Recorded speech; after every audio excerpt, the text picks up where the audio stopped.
بسم الله الرحمن الرحيم. اللهم صل وسلم وبارك على سيدنا محمد. ان شاء الله باذن الله هعمل معاكم النهارده الرقاق الناشف باذن الله بطريقه جميله جدا.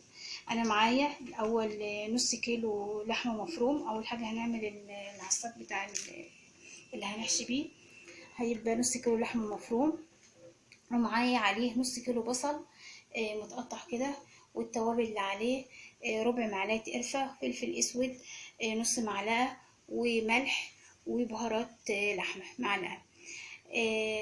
دلوقتي بقى هنروح على البوتاجاز وهنشوف هنعمل ايه. اول حاجه معايا حته سمنه بلدي كده،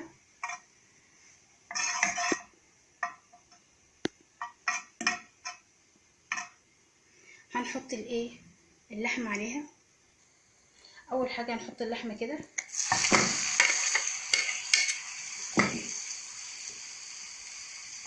شوفوا بقى بدأت اللحمة لونها يتغير كده. هي خدت الصدمة في الأول، عشان كده شوفي ما نزلتش مية ولا أي حاجة. بعد كده بقى هنحط البصل. نحط البصل بقى،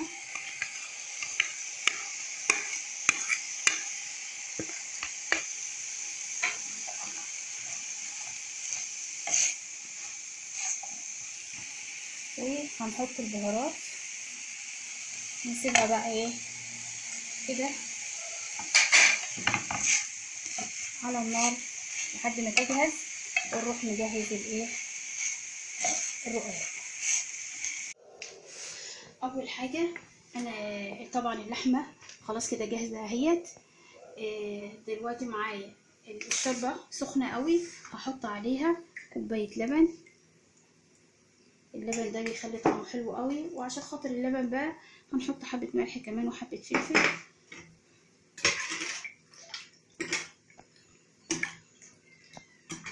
والصينيه اهيت ادهنها كويس قوي قوي سمنه، عشان خاطر الرقاق ما يلزقش من تحت. بعد كده بقى انا هاخد الرقاق اهوت وعلى صينيه كده. بسم الله الرحمن الرحيم كده، ونبل كده الرقاق. مش لازم الشوربه تبقى سخنه قوي قوي كده، يعني في ناس بتسخنها قوي لدرجه الغليان، بتعجن الرقاق وما بتخليش كويس. يعني خليها معقوله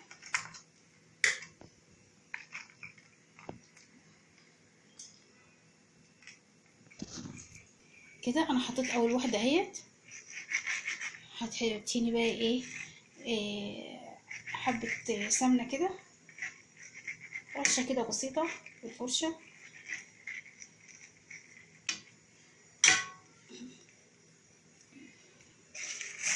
كمان واحده برضو.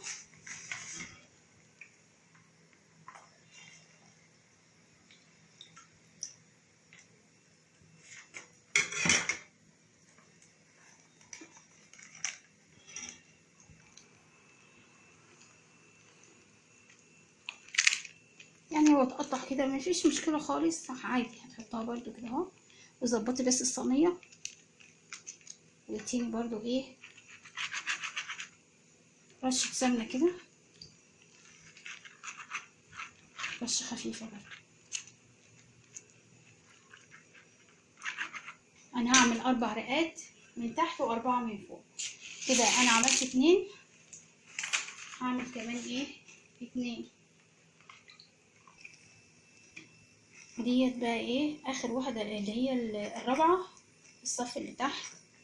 يبقى انا هعمل رشه برضو سمنه كده، ونحط بقى اللحم.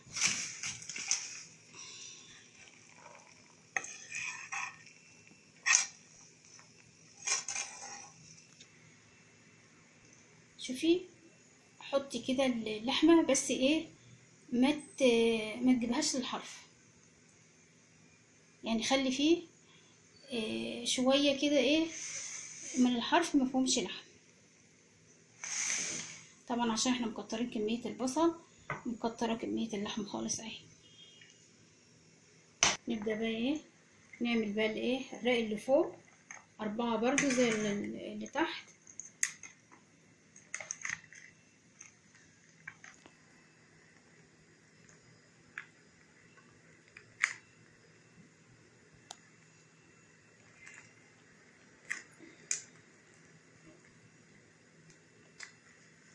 نجيب برضو حتت صغيرة نملى الايه الحروف اللي هي ايه اللي هي زي دي كده، املي بقى كل ده كده.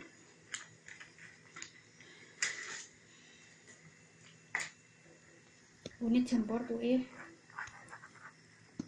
دهنة سمنة كده، دهنة خفيفة برضو عشان الشوربة طبعا دسمة وفيها ايه نسبة دهنة كتير.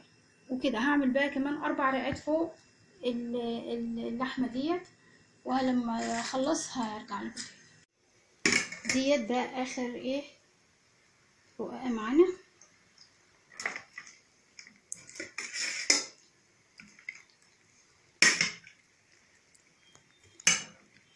حتى لو فيه كان رقاق فيه مكسر برضو بتحطيه عادي، مفيش حاجة، زي الجلاش بالظبط، متجربوش اي حاجة اهوت.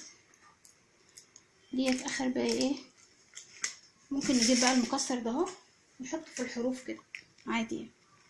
نكمل الرصه بيها بالحروف كده. كده بقى انا قلت لك سيبي ايه اللحمه في، سيبي حبه فاضيين كده من اللحمه علشان تضغطي كده اهو، تقفلي الايه الصينيه معاكي اللحمه ما تطلعش كده. الرقاق هيقفل على بعضه كده.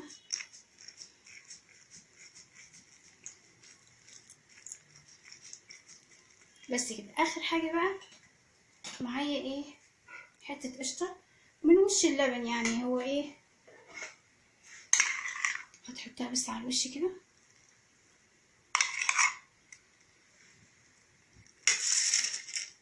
خلي لك الوش جميل قوي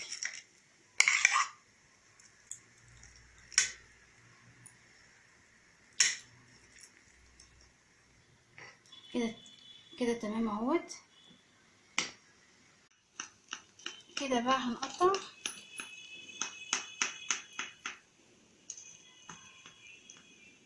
طريه معانا خالص اهي،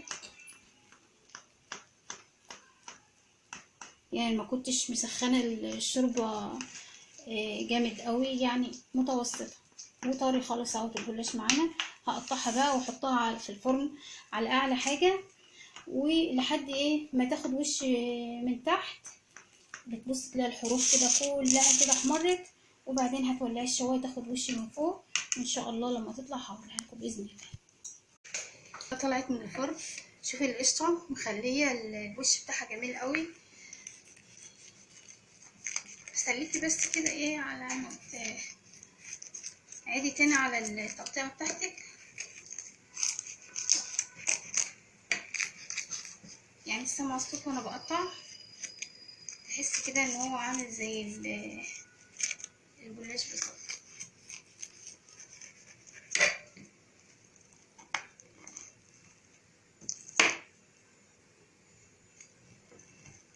بسم الله الرحمن الرحيم.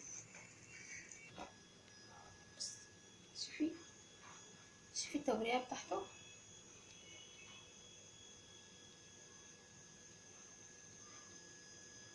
يا رب يعجبكم الفيديو، اشوفكم ان شاء الله في فيديو تاني.